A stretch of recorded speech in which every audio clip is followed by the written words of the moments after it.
In this session I want to have a few words about Porter's five forces and more specifically about buyer power within the five forces model.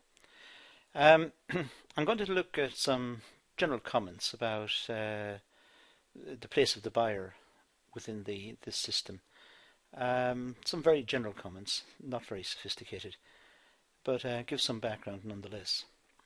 So let's start by looking at the bargaining power of customers. And we know that customers compete within industry and they do this by forcing down prices. Well, that's a bit dramatic. What they actually do is they bargain for prices. They facilitate the market. They vote for products. By buying them, they're voting for the product. They're saying, we like the product, we like the price, we like the conditions of this product, we like the after-sales service, we like the marketing, etc., etc. We like it. We're buying it. That's a vote in favour. They could have voted with their feet and walked away and left it, in which case they're rejecting it. And in so doing, they're signalling the retailer that they don't like what the retailer has done, and in that way they are forcing down the price. So it's the market. It's the way the market works. They also bargain for higher quality and more services. This is really developed over the last few decades, I suppose, the last 2 or 3 decades in particular, when after-sales services become very important for many items, particularly more expensive household items and that sort of product. The customer is interested in the marketing of the thing, the image, the reputation of the company, the status of the product. It could be a designer label or whatever it is. And also the backup. If it goes wrong, what are the conditions? So they also bargain for quality and better service. This number 3 is very similar to number 1. They play off competitors against each other at the expense of industry profitability. Well, yes. If they buy the product, then the producer makes a profit. If they don't buy it, the producer doesn't make a profit. So power is with the customers, and they play off competitors one against the other. That's the name of the game. That's the capitalist system. That's how we as customers benefit, by playing off one against the other. They are competing for our limited resources, for our limited incomes, and they must satisfy our demands. So customer bargaining power is likely to be high under various conditions. For example, if the customers buy in large volume, clearly they will have more clout in the market. They'll have more power in the market. So if buyer concentration is high, the buyers will get better deals, more discounts and better terms and better conditions, because they are stronger.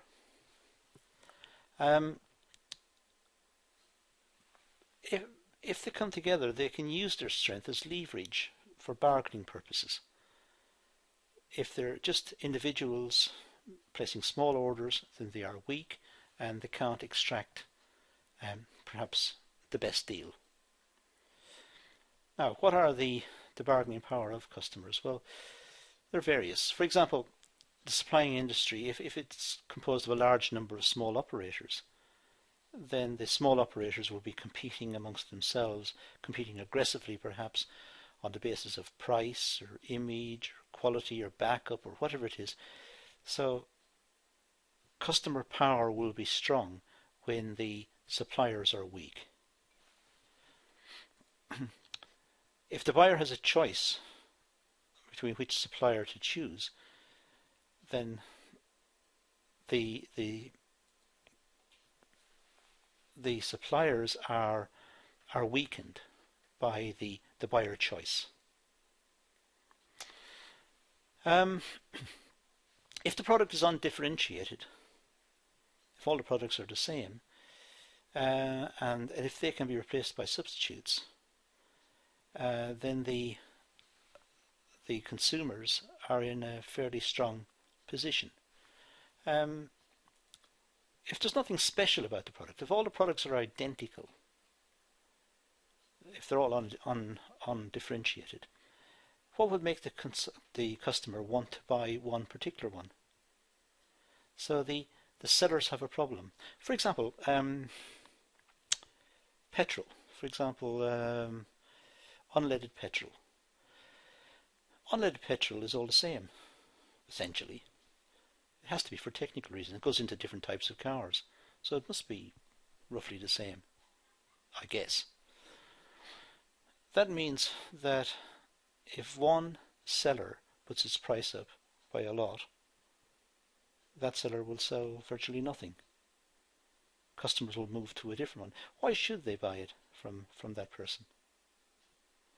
But if all of the petrol retailers put the price up by some large amount, then customers will start to look for alternatives to having cars. They might go by train or by bus, or they might buy bicycles. They'll find some alternative. Staple products. Petrol's a staple product. Staple products, petrol, food, bread, for example, water, salt. They're all generally the same. And so the deciding factor on which product to be bought will be down to the price. So the price is important for that type of product. Customers might be able to produce the products themselves. If the customer doesn't think they're getting value, then they might think, well, produce it ourselves. For example, the customers might grow vegetables. If they find that the price of vegetables in the shops are very expensive, they get an allotment, or they cultivate the back garden, or a window box, or to do something. They start growing vegetables. Because vegetables are easy to grow, so why pay a large sum of money in the shop if they can be grown cheaply at home? If customers know the production cost, and if they know the price of the product, they might start producing it themselves. For example, if you know that the price of a CD, let's say a music CD, is whatever, £10, £13, £15, whatever it is. However, you know that the cost of a CD in the shop nowadays is very cheap, 50p, 30p, whatever. So there is an incentive there to copy. Of course, it's illegal and it's immoral. But on economic grounds, there is an incentive, and that's why it happens. If that incentive was not there, copying would not happen. It's actually misplaced, because the people who copy are not being fair, because they're copying the physical entity, they're copying the CD, where of course the real value is not the CD, it's not the physical thing, it's the service that's on the CD, it's the music and all the time and effort it took to make the music or to make the video. That's the service, and that of course is much more expensive. That's why it cost a bit more than 50p. So, to reiterate, just in case you haven't got the point, it is illegal and it is immoral. It is wrong. You are stealing. But there you go. Okay. Customers can play off suppliers against each other, forcing down the price of components. Sometimes products come in parts. If you're good at car mechanics, perhaps you're able to buy the components cheap and maintain the car. That might mean that you don't go to the garage to get it maintained.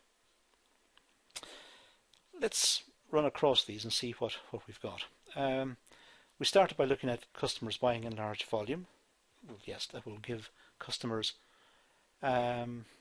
power. We've got the supplying industry comprising of a large number of small operators. If there's a large number of sellers, they compete amongst themselves, driving down the price. Excuse me. The product is undifferentiated. It can be replaced by substitutes. give you the example of petrol.